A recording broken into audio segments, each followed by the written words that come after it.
할렐루야! 성도 여러분 반갑습니다. 오늘의 말씀은 요한계시록 18장 1절부터 8절까지의 말씀입니다. 요한계시록 18장 1절부터 8절까지의 말씀입니다. 이 일 후에 다른 천사가 하늘에서 내려오는 것을 보니 큰 권세를 가졌는데 그의 영광으로 땅이 환하여지더라. 힘찬 음성으로 외쳐 이르되 무너졌도다 무너졌도다. 큰 성 바벨론이여 귀신의 처소와 각종 더러운 영이 모이는 곳과 각종 더럽고 가증한 새들이 모이는 곳이 되었도다. 그 음행의 진노와 포도 그 음행의 진노의 포도주로 말미암아 만국이 무너졌으며 또 땅의 왕들이 그와 더불어 음행하였으며 땅의 상인들도 그 사치의 세력으로 치부하였도다 하더라.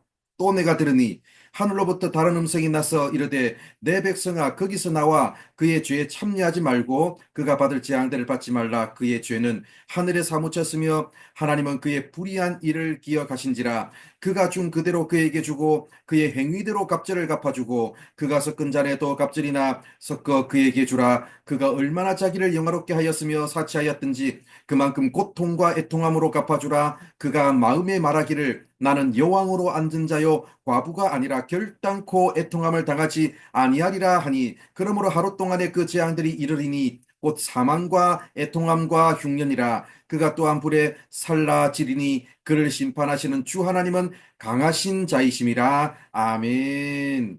오늘 말씀에서는 큰 성 바벨론의 최종 멸망을 선언하며 바벨론이 멸망하게 된 이유에 대해서 말씀합니다.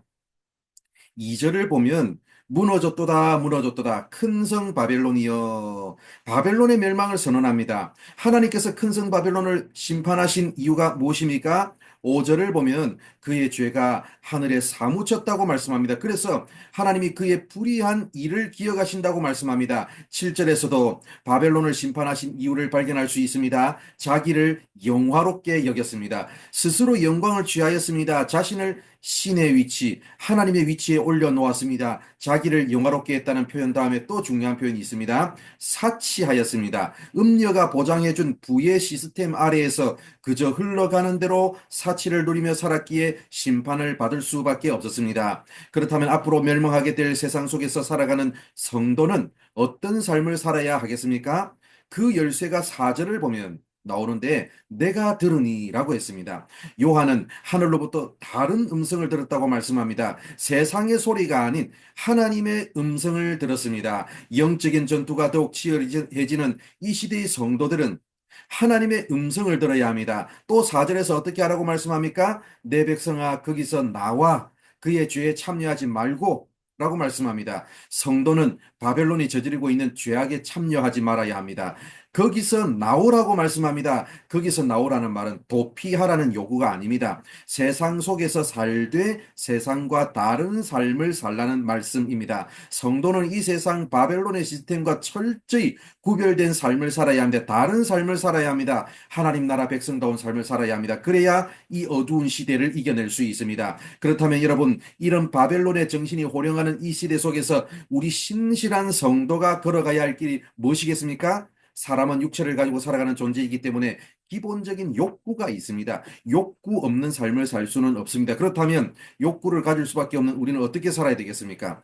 저급한 욕망에 만족하는 그런 삶을 버리고 거룩한 욕구를 추구하는 그런 길로 걸어가야 합니다. 예수님도 십자가를 앞두고 십자가를 피해가고 싶은 욕구가 발동했습니다. 죽음 없이 좀 더 편안하게 살고 싶은 욕구가 발동했습니다. 그러나 예수님은 즉각적으로 자신을 만족시켜주는 욕구보다는 전 인류를 살리는 더 거룩한 욕구를 위해 십자가를 선택하셨습니다. 우리도 예수님처럼 그 길을 가야 합니다. 이 편리한 소비지상주의와 물질 만능주의 시스템에 세례를 받는 삶, 지금 당장 내 욕구를 만족시켜주는 그런 삶을 절제하고 이 땅에 상처 입은 이웃들, 복음을 필요로 하고 하나님의 위로를 필요로 하는 사람들을 위해서 살아가려고 하는 거룩한 욕구, 하나님 나라를 위한 거룩한 욕구에 우리의 삶을 헌신하는 겁니다. 사랑하는 성도 여러분, 세상 모든 사람들이 나의 욕구를 채우기 위해서 나의 만족과 유익을 채우기 위해서만 살아갈지라도 우리는 이런 세상과 다른 삶을 위해 부름받았음을 기억하는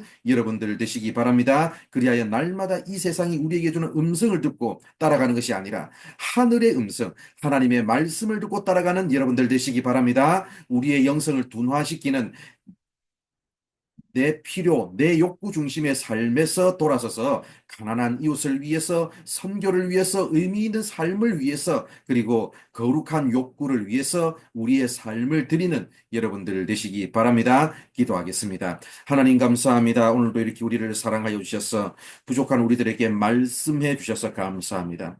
바벨론적인 아버지 적그리스도적인 음녀의 세계관이 판을 치는 이 세상 속에서 우리는 거룩한 하나님의 사람인 것을 기억하게 하여 주시옵소서. 우리의 부르심은 그저 흘러가는 대로 살다가 천국 가는 것이 아니라 아버지 하나님 이 세상 속에서 하나님께서 원하시는 삶을 살아가는 그런 자로 우리가 부름받았음을 믿습니다. 아버지 하나님 음녀의 세관 그리고 바벨론의 세상의 시스템에 물들지 아니하고 거룩하신 하나님 말씀을 듣고 그 말씀 따라 순종하며 살아가는 우리 모든 성도들 되게 하여 주시옵소서. 오늘 하루의 삶도 하나님께서 인도하여 주시고 우리의 삶의 모든 부분들을 이끄실 줄 믿사오며 예수님의 이름으로 기도드립니다.